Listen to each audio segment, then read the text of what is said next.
धम्म वर्ग चलता है। आज के शनिवार को 22 तारीख को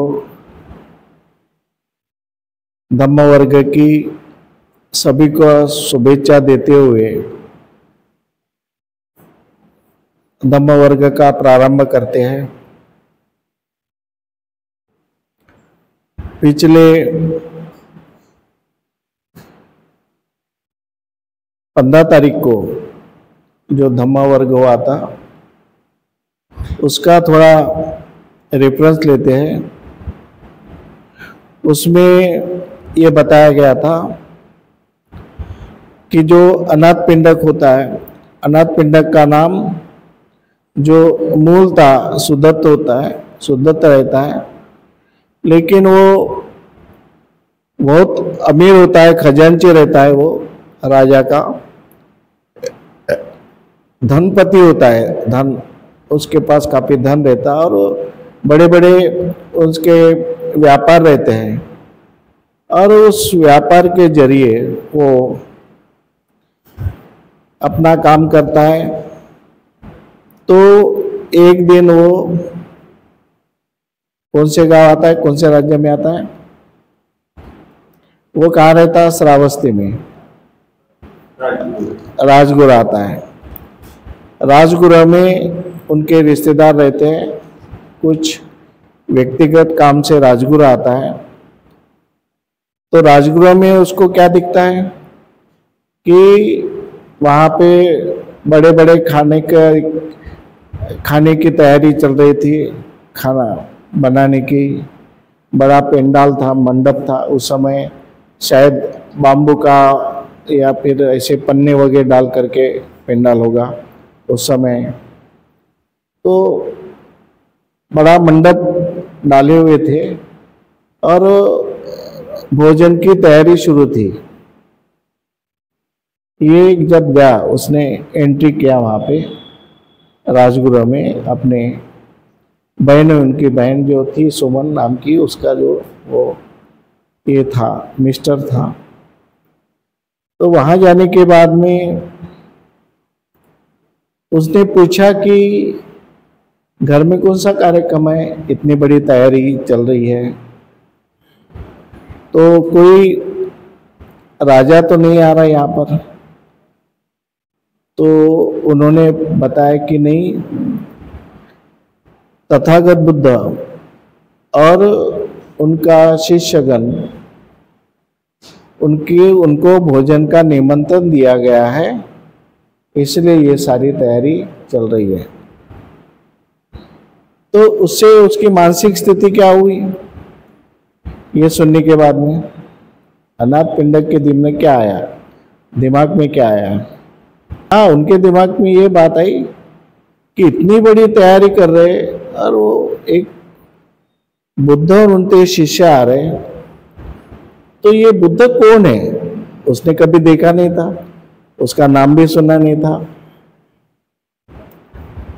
तो एक ऐसा प्रसंग जो आता है उस जीवन में, हर एक के जीवन में ऐसा प्रसंग आता है कि वो प्रसंग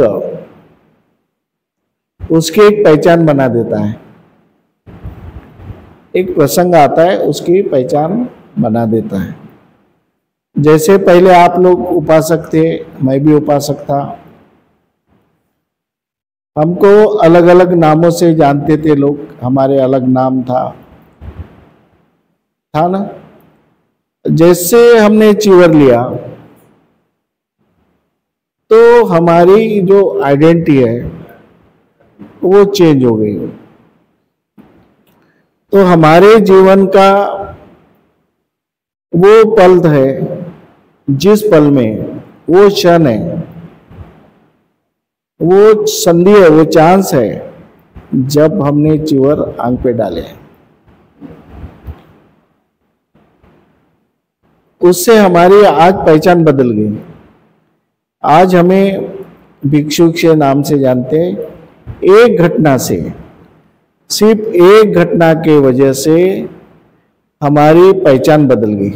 तो ये जो क्षण होते हैं, ये क्षण आदमी ने कभी भी भूलना नहीं चाहिए। जीवन में, हर एक के जीवन में असे क्षण आते, प्रत्येकाच्या जीवनामध्ये असे क्षण येतात की ते क्षण माणसाला खूप मोठं बनवतात। प्रत्येकाच्या जीवनामध्ये असे क्षण येतात की ते माणसाला खूप मोठं बनवतात, परंतु त्या क्षण, ते क्षण, ती वेळ, कारण वेळ ही वेगाने पुढे पुढे जात आहे। समय अभी 10 बजे थे, अभी 11 बजे, फिर 11 बजने के बाद में 12 बजे, 12 बजे के बाद में अभी 2 बजे। कितने तेजी से क्षण जा रहा है, हमारा इतना तेजी से क्षण जा रहा है कि एक एक सेकंड, एक एक मिनट, एक एक घंटा, एक एक दिन चले जाता है। इतने तेजी से समय आगे बढ़ता है, लेकिन इस समय के प्रवास में, इस समय की गति में आदमी के जीवन में ऐसे क्षण आते हैं, ऐसे प्रसंग आते हैं, ऐसी उसको संधि मिलती है जीवन में कि वो संधि का उसने अगर फायदा लिया तो आदमी का जीवन बदल जाता है। माणसाच्या जीवनामध्ये ज्या संधी येतात त्या संधी जर आपल्याला ओळखता आल्या पाहिजे आणि त्या संधी जर आपल्या जीवनामध्ये आल्या, त्या संधीनुसार आपण जर त्याचा फायदा घेतला संधीचा, तर मनुष्य कुठच्या कुठे चालला जातो, इतकं परिवर्तन होत असते। म्हणून हा जो समय, वेळेचा प्रभाव हा ओळखला पाहिजे। माणसाच्या जीवनामध्ये येणारी संधी ही ओळखली पाहिजे आणि त्या संधीचा आपल्याला कसा फायदा घेता येईल, त्या संधीचं सोनं कसं करता येईल हे आपल्याला ओळखता आलं पाहिजे। उदाहरण, बाबासाहेब आंबेडकर रमाईला लिहितात पत्रामध्ये, बाबासाहेब रमाईला लिहितात पत्रामध्ये आणि म्हणतात, अगर रामू मला परदेशामध्ये शिक्षण घेण्याची संधी प्राप्त झालेली आहे, परदेशामध्ये शिक्षण घेण्याची संधी प्राप्त झालेली आहे, मी या संधीचं सोनं करेल, मी संधी आपल्या हातून गमावू देणार नाही, गमावणार नाही, या संधीचा पुरेपूर मी फायदा घेईल। आणि बाबासाहेबांनी त्यांना मिळालेली परदेशामध्ये जाऊन शिकण्याची जी संधी मिळाली, त्या संधीचा पुरेपूर फायदा बाबासाहेबांनी घेतला। बरेच लोक परदेशात गेले, शिकून आले, कोणी फायदा घेतला नाही। बरेच लोक येऊन गेले। आपल्या जीवनामध्ये जेव्हा आता म्हातारपण आपल्या जीवनामध्ये आलं, आपल्या जीवनामध्ये अनेक अशा प्रकारच्या संधी आल्या असतील, परंतु आपण त्याचा फायदा घेऊ शकलो नाही, त्यामुळे आपण कुठेतरी मागे पडलो आणि वेळ पुढे निघून गेली। वेळ सपाट्याने पुढे जात असते, वेळ कोणासाठी थांबत नाही। आपल्याला वेळ ओळखून, वेळेची गती ओळखून आपल्याला गती द्यायची आहे आणि आपल्याला वेळेनुसार चालायचं आहे। वेळेनुसार चालताना ज्या आपल्या जीवनामध्ये संधी येतात त्या संधीचा आपण फायदा घेतला पाहिजे, त्या संधीचं सोनं केलं पाहिजे। संधी हातातून निघून गेली, मग परत कधी संधी येईल हे सांगता येणार नाही। बाबासाहेब म्हटलं असतं, नाही नाही माझा एवढा मोठा परिवार आहे, मुलं बाळा, मी कोणाच्या भरोशावर सोडून जाऊ, मग माझ्या घरी गरिबी आहे, रमाई कसं संसार चालवल, हा सगळ्या गोष्टीचा जर विचार केला असता बाबासाहेबांनी, तर परदेशामध्ये शिक्षण घेण्याची संधी बाबासाहेबाला मिळाली, कदाचित बाबासाहेब आंबेडकर परत आले असते तर त्यांना जी मिळालेली संधी आहे त्या संधीचा ते फायदा घेऊ शकले नसते. हा अगदी अतिशय महत्त्वाचा मुद्दा आहे की आम्हाला आमच्या अंगावर जसं चिवर पडलं तसं आम्हाला या ठिकाणी एकत्र राहण्याची संधी मिळालेली आहे.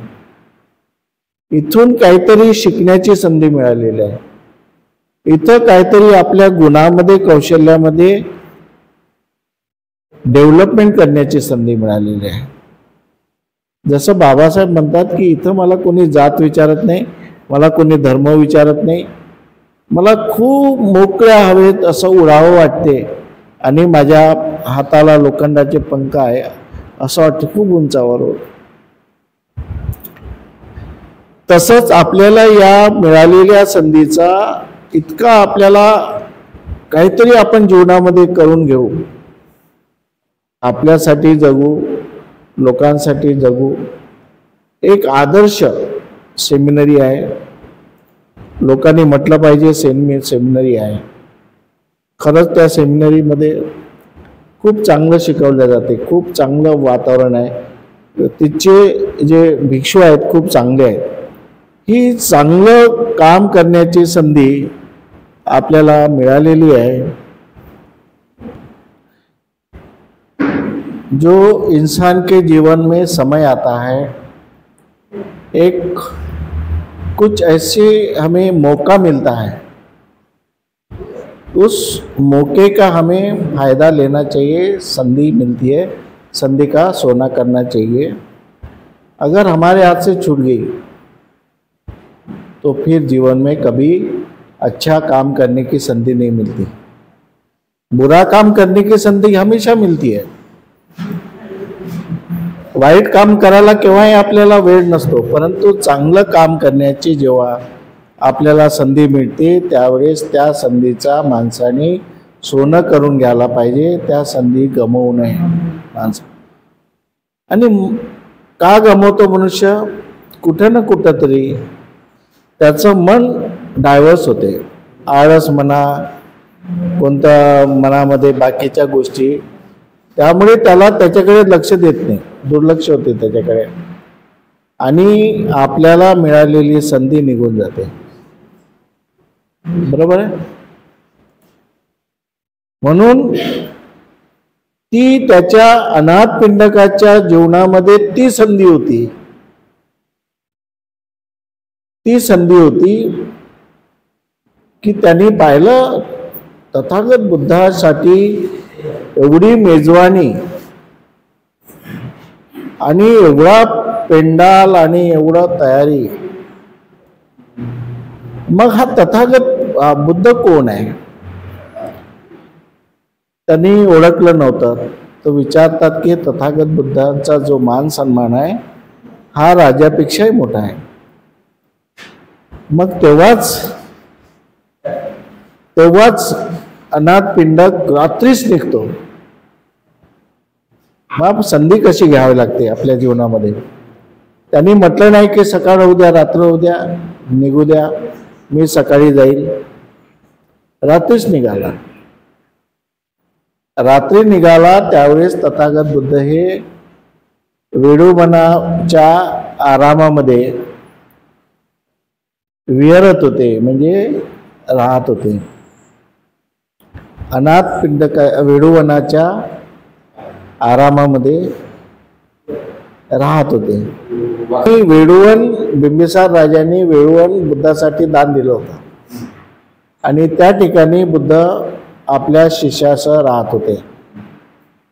आणि त्यावेळेस 1-2 शिष्य राहत होते का बुद्धासोबत? 500, 1000, 1200 इथपर्यंत शिष्य राहत होते. आणि तेवढ्या शिष्याची राहण्याची, झोपण्याची व्यवस्था तिथं होत होती. त्यावेळेस झोपण्यासाठी काय असे गाद्या वगैरे होत्या का? संगाटी टाकून झोपायचे. संगाटी जी असते ना आपल्या खांद्यावर, संगाटी टाकून झोपायचे. अशा परिस्थितीमध्ये तेवढ्याच रात्री अनाथ पिंडक बुद्धाकडे गेला आणि बुद्धांनी ओळखलं त्याला. समोरच्या माणसाने जेव्हा प्रत्येक व्यक्तीने समोरच्या माणसाला ओळखलं पाहिजे.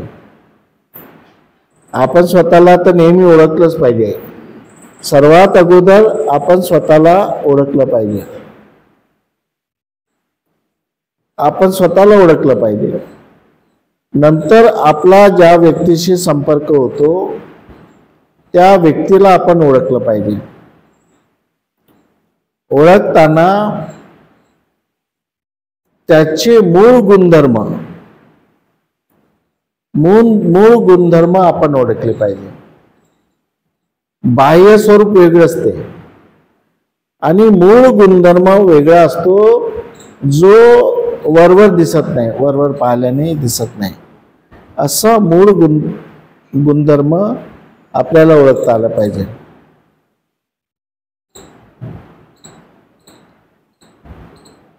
हे कठीण आहे. या साऱ्या गोष्टी कठीण आहेत.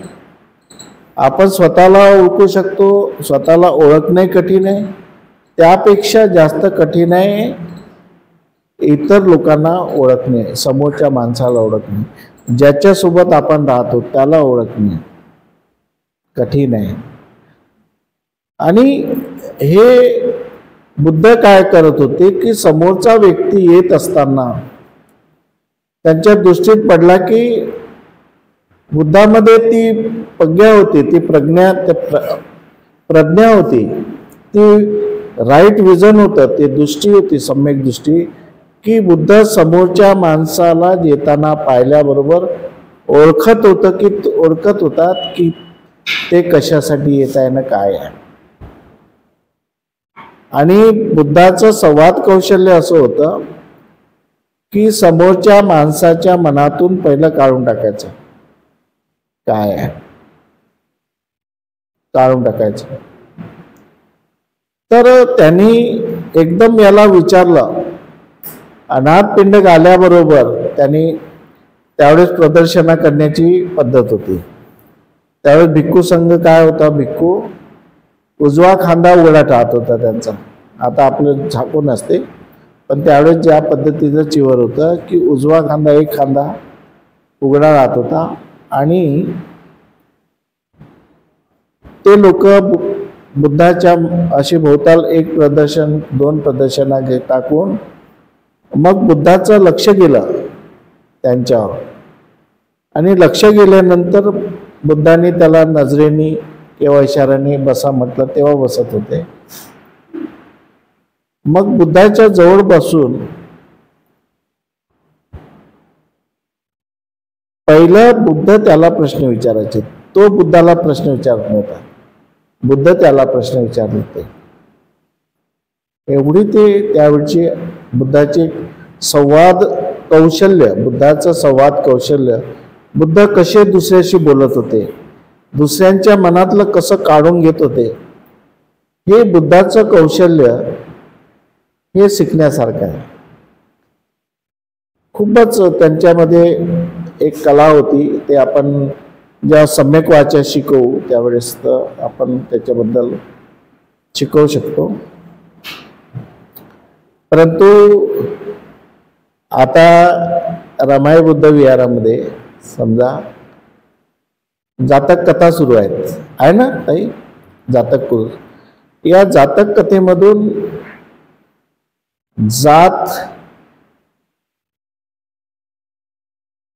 जात आणि जन्म एकच आहे. जाती म्हणजे जन्म, पालीमध्ये जाती म्हणतात, मराठीमध्ये त्याला जन्म म्हणतात. जातक कथा म्हणजे बुद्धाच्या जन्माच्या कथा. बुद्धाचे इतके जन्म झाले, मला वाटते 559 का काहीतरी कथा आहेत तिथं. तर त्यामध्ये पक्षामध्ये आले बुद्ध, प्राण्यामध्ये आले, मग त्यांच्याशी संवाद लिहिलेला आहे. संवाद लिहून मग त्या कथेच्या मागून त्याने एक संदेश दिलेला आहे, म्हणजे त्याचा सार. कथा सांगितली आणि कथा सांगितल्यानंतर एक बोध देण्याच्या माध्यमाने त्याला शिक्षा पण आहे, अशी बोध. अशा प्रकारचा आहे. तर त्यावेळेस जेव्हा बोधिसत्व आहे का नाही, प्राण्यामधून बोधिसत्व येऊ शकते, पक्षामधून बोधिसत्व निर्माण होऊ शकते. बोधिसत्व म्हणजे बुद्धाच्या एक स्टेप फक्त खाली. नेक्स्ट हे बोधिसत्व हे बुद्धाची नेक्स्ट स्टेप म्हणजे बुद्धच. पक्षामधून बोधिसत्व निर्माण होऊ शकतो, प्राण्यामधून बोधिसत्व निर्माण होऊ शकतो. तर बाबासाहेब आंबेडकर का बोधिसत्व होऊ शकत नाही?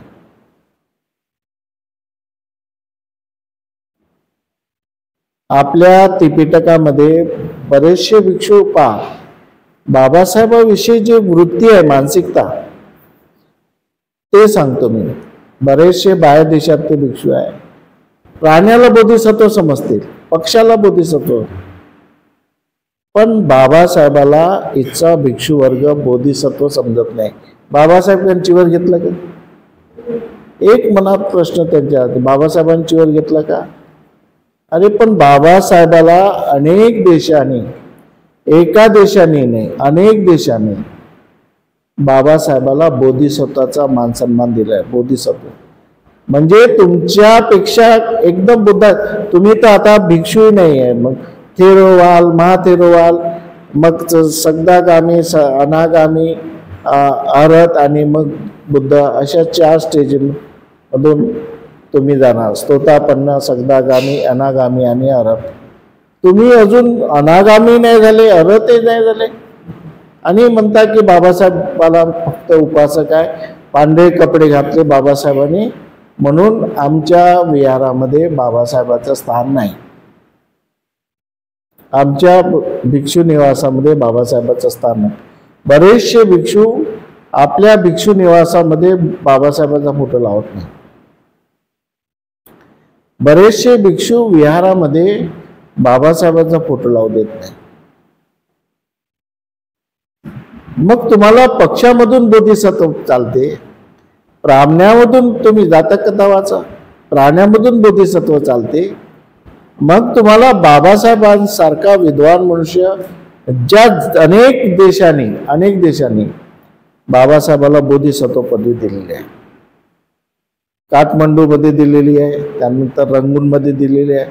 इव्हन चंद्रमणी, जे गुरु चंद्रमणी, ज्यांनी बाबासाहेबाला बुद्ध धर्माची दीक्षा दिली, त्यांना प्रश्न विचारण्यात आला की एक व्यक्ती एका ठिकाणी एका वेळेस लाखो लोकांना बुद्ध धर्माची दीक्षा देते,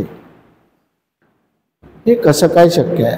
एका व्यक्तीच्या आवाजाने, एका व्यक्तीच्या म्हणण्यानुसार 7 लाख लोक येतात आणि बुद्ध धर्माची दीक्षा घेतात, बुद्ध धर्मामध्ये प्रवेश करतात.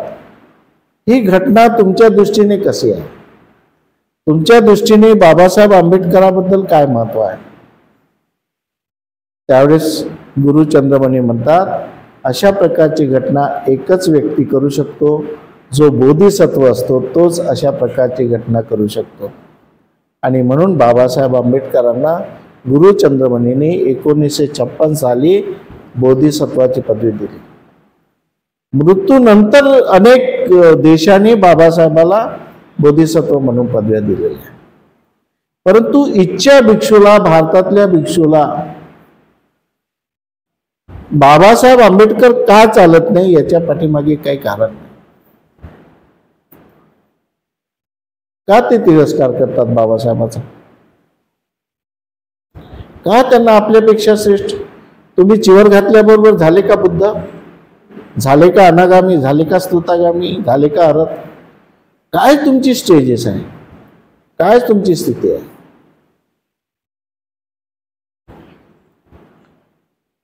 ही मानसिकता कुठं ना कुठं तरी एक षड्यंत्राचा एक हिस्सा, एक फार मोठ्या षड्यंत्राचा एक हिस्सा असावा, असं मला वाटते कधी कधी. की याच्या पाठीमागे, बाबासाहेबांचा विरोध करण्याच्या पाठीमागे फार मोठं काहीतरी षड्यंत्र असावं, असे एकंदरीत संशय माणसाच्या मनामध्ये निर्माण झाल्याशिवाय राहणार नाही.